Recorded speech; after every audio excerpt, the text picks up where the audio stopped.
Say anything to anybody? Hello.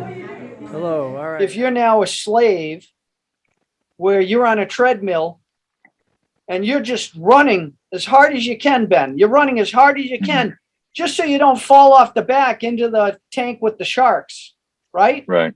You're not going to care about any of the stuff that we just talked about. You don't care. Right.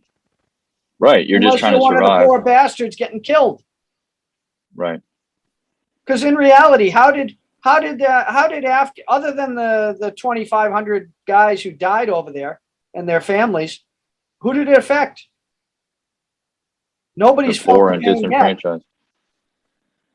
Yeah, that's the other thing that's very crucial about the U.S. lately. I think that so after Vietnam, there was a concerted effort to end the draft, which sounded like a great idea. Like who likes a draft, right? But what it did in effect was allow this concentrated group of people in powerful positions play with the world like a monopoly board, and people don't ask questions because who are the people getting killed? Who are the people getting post-traumatic stress disorder? Who are the people getting brain injuries? They're the lower class, the disenfranchised, who, I mean, these are the people who join the military in general. And so it's allowed them to do whatever the hell they want, get less blowback. If there was a draft with Iraq and Afghanistan and people from Yale were getting drafted, or like rich people's kids were getting drafted into these wars, there would be a lot more questions about why are we doing this? What the hell's going on? And that didn't happen for a reason. So I think that's another part of it. Yeah, there'd be a lot more Canadians. Yeah, there would be a lot more questioning of what the hell is going on? What are you doing? And it's very suspicious to me that that like what they did with the draft and stuff. And I think Well, it also allows people like one of my favorite human beings, Dick Cheney, to make a crap load of money to have no bid contracts on these wars. Right. Well, we need support, so hire Halliburton, hire BlackRock Security, right? Right. And now you've got your own private army. So that was what Very was happening in Afghanistan. Is as they rotated troops home, they'd bring in private military groups. Right. Yeah, there's certain things that should not be privatized. I think warfare is probably one of them, man. That is very dicey. That is scary. Yeah, Blackwater and all those guys. By the way, they because they have completely different rules of engagement, if there even are rules, they commit horrible atrocities and get off scot-free because they don't have the scrutiny of the military hierarchy on them. So they are some disturbing clips and videos out there showing those private contractors, just killing people indiscriminately. Well, I'm surprised it surfaces. I'm sure you've heard of Bradley Manning, right? Yep, absolutely. Yeah. Well, they certainly made an example out of him. Now Chelsea Manning, her, right? Right. I mean, that person's never going to have a normal life. Nope. Assange, he published it. Right. So they isn't it amazing that we don't have people coming forward anymore because they just happen to either get killed or thrown in jail? Right. Yeah, I remember when I first saw the Chelsea Manning. Was she the one who released the Reuters video with the Apache helicopter gunning down? Yeah, I remember when I first saw that. I was in high school, and I was going into it like, oh, this is like military operation stuff, like just out of curiosity, and I was so disturbed by that video. I that was like a wake-up call, because you always think of the US as the good guys, freedom fighters, all that crap. That video will shake you, to anybody watching. Like, that is some serious wake-up call stuff. Any war, that's the way it's going to be. I hate to see it. That's the way it was in Vietnam, and that's the way it was in World War II. Is there are incidences where this happens. This is why you don't want the military there unless you want them to kill people. because that's what they're Right. good at doing. Right. And these type of mistakes are going to happen. The mistake that our country made is they tried to hide this. I mean, the Yeah. reality is we're all imperfect people. We all make mistakes. And when Right. mistakes are made, you raise your hand and you say, I fucked up. Right. Fucked up. And sometimes there's penalties. Yep. You got to accept the consequences.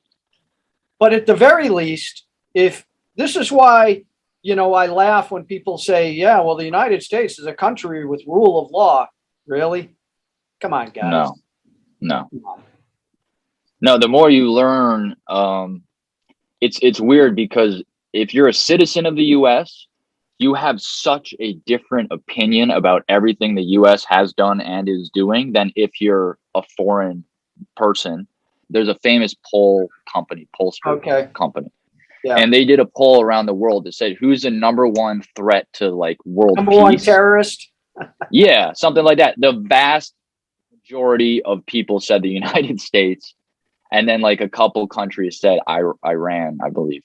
But it just shows there's such a disconnect. Like if you're a citizen of this country, you have to do a lot of work to understand some of the stuff that has gone on and actually learn the true history. Whereas it's a lot more easy to do that if you're a foreigner. But yeah, the U.S. has affected. I mean, it doesn't affect us because there's no war going on in the U.S. I mean, all the stuff we do is happening thousands of miles away, and people don't care because it's not affecting them. But if you learn about some of the stuff that's gone on, like it's obvious that the U.S. is not the good guy in the vast majority of cases.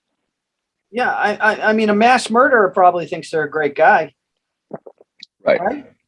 Justify your actions. Yeah, I'm a great guy. The 500-pound fat guy stuffing his face with French fries doesn't think he has a problem, probably.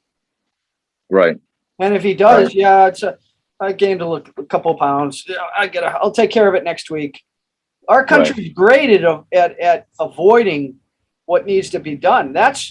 And I think on 9/11, if not sooner, I think that the powers that be realized, the CIA has been in charge of this country since World War II. Okay. And those type of people.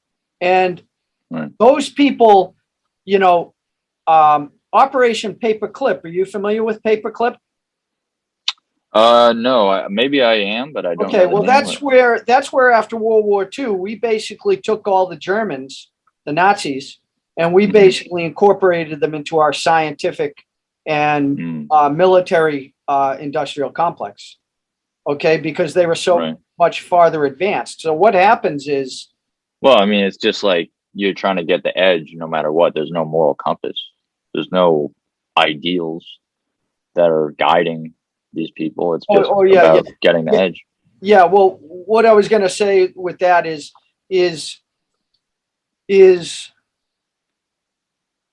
if you have an organization that's been around 50 years, 100 years, 200 years, 300 years, however long it is, you get pretty good at doing your job, right? Right. Okay. And so you get experience. So the CIA, through Dr. Mengele and then whatever other tests that they've done, they have learned what buttons to push on human beings. They know, they have done every type of examination and study, so they know what rays affect you, what chemicals affect you, what emotional stresses affect you. They probably have all the different personality types and laid out. So you and I might be slightly different, but to them, we fall into certain categories, and they have a playbook on how to push a button on that type of person, right? So they have a playbook, and they'll go down their list. Okay, we'll keep going down. And the bottom line is, if the playbook is working, you're going to keep using it, right? You're not going to change your playbook if it keeps getting. And if we have been asleep or so dumbed down to where we don't care about any of this, as long as we get our Big Mac and fries and watch NFL on Sundays, then they're going to keep going. going to keep going. You know, if everybody's making money on Merck or Tesla or any of these things that don't make any sense, if the US dollar is inflated for whatever reason, and we now enjoy an artificially inflated standard of living because we have a slave class supporting our standard of living, why is anybody going to change that? Of course you're going to remain in your bubble. Right. Most people are not going to face reality until they are forced to face reality. No? Yeah, it's a human condition. Always. Always. Yeah, it's unfortunate.